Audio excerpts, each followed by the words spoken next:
Hello, and thank you for watching this presentation.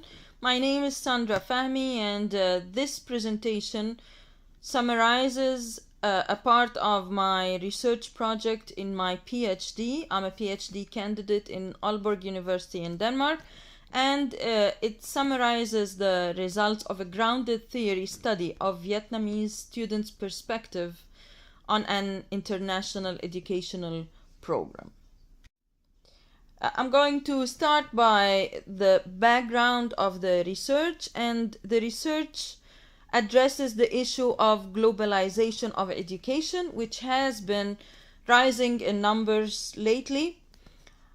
In the UK, the numbers of international students reached over 40% of UK postgraduate students and 50% of those doing full-time research degrees. Of course, this is a good thing for the international students and for developing countries, but there is some critiques to the internationalization of education. The most famous critique of them all is the brain drain concept.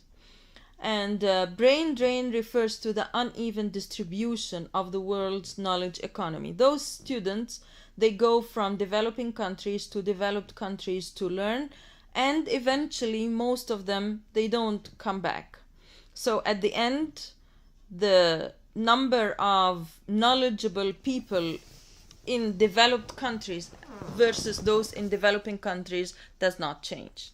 The second critique is that some countries and some authors refer to internationalization of education as the new colonialism, which literally means effort of the major powers to dominate the hearts and minds of the world's peoples. The third critique is what they call McDonaldization of higher education, and that refers to the standardization of programs. The exporting international education institutes, they do not modify the programs to suit every country or even every region, but they design one program with the same curriculum and the same pedagogy and the same contents, and just spreads it out as a one-size-fits-all. And of course, this assumes that learners are the same, while actually learners in every country are so much affected by their culture and their concept of learning and education as a whole. This research project started by the case of a Danish business school, International Business School of Scandinavia, which is located in Denmark. This business school developed an MBA program, a Master of Business Administration program, and started exporting this program to other countries in the developing world, like Vietnam and Malaysia and some other countries in either Asia, the Middle East, or Africa. And of course, there is always challenges when anything new is being introduced, and in this case the challenges came from the use of e-learning. Vietnamese students enjoyed the face-to-face contact with the teachers, and they enjoyed the interactive method of teaching and the problem-based learning method, but they did not appreciate the e-learning concept at all. And this is what started this research problem, and that was the main problem area that triggered this whole research project. And I'm going now to present the research methodology. The aim of the research was to study the differences in the learning practices of students in these different countries. And by learning practices, we mean all organized activities that aim eventually at some form of cognitive learning. So that can be a classroom activity, or can be a group work of students, or can be even a one-on-one tutoring session. Any kind of activity. That's what's meant by learning practices. And of course, learning practices is a very wide field to study. So to narrow down the focus of the research, we developed this model that we call the learning situation model. And this model was inspired by Adele Clark and her writings on situational analysis. And in this model, we look at interactions between the three major actors in the education process, which are students, teachers, and teaching materials. And of course, there are other external factors that also affect the learning situation itself, but we do not focus on this in this particular research project. Why should we focus on a learning situation? Because according to Adele Clark, in her book Situational Analysis, the conditions of the action are inside the situation.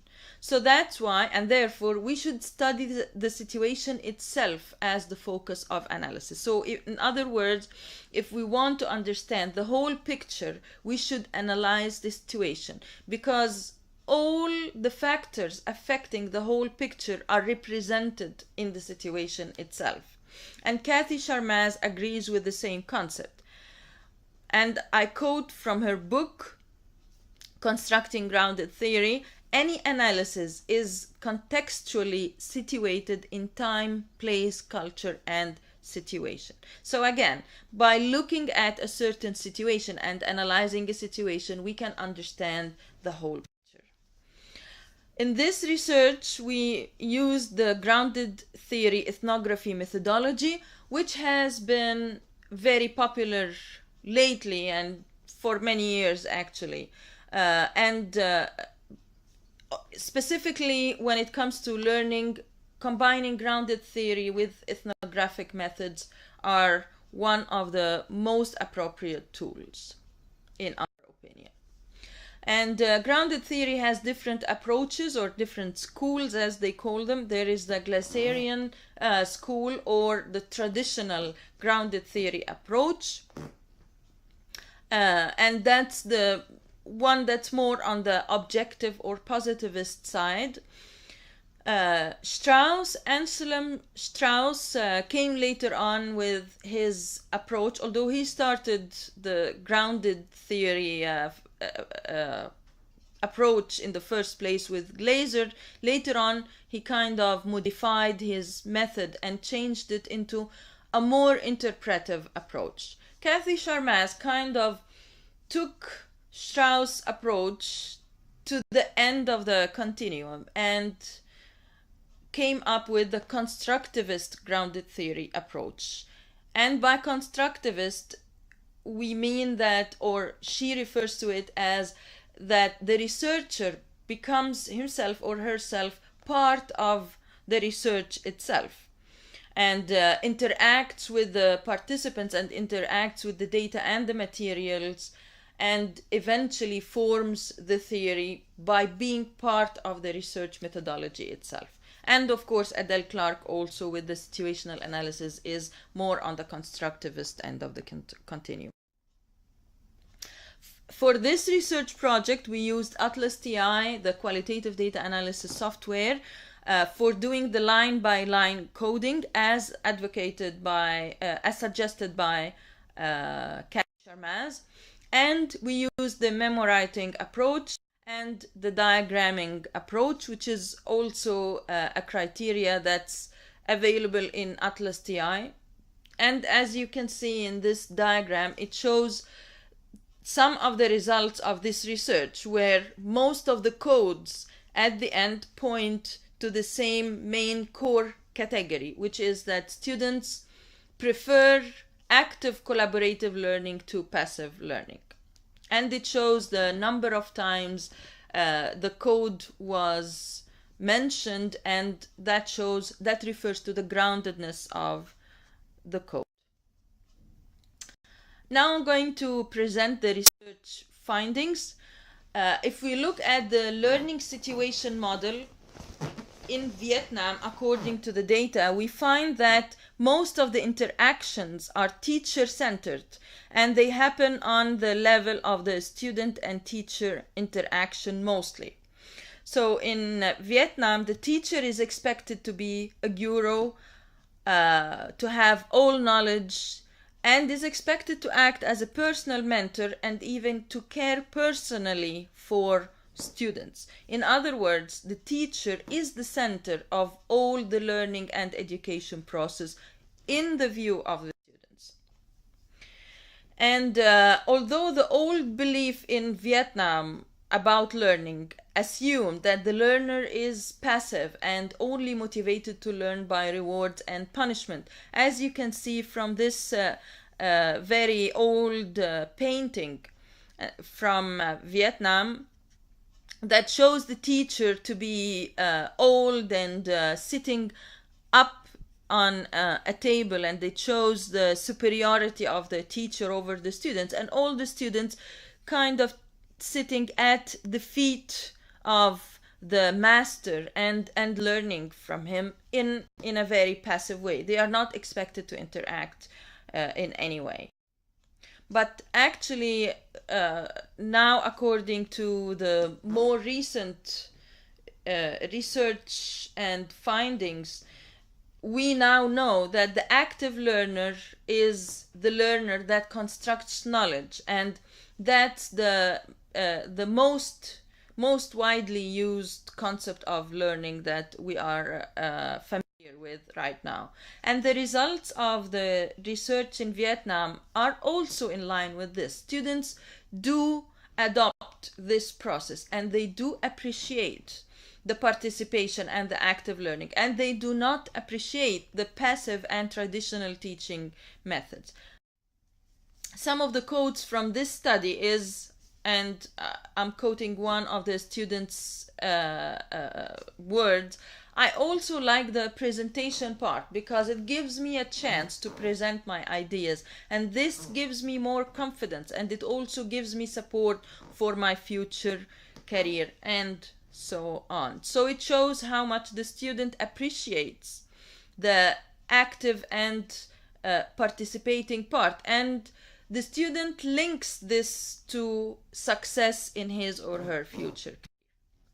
And that is also in line with other research findings from other researchers. So in Tran 2013, that's another quote from this research project, from this research publication.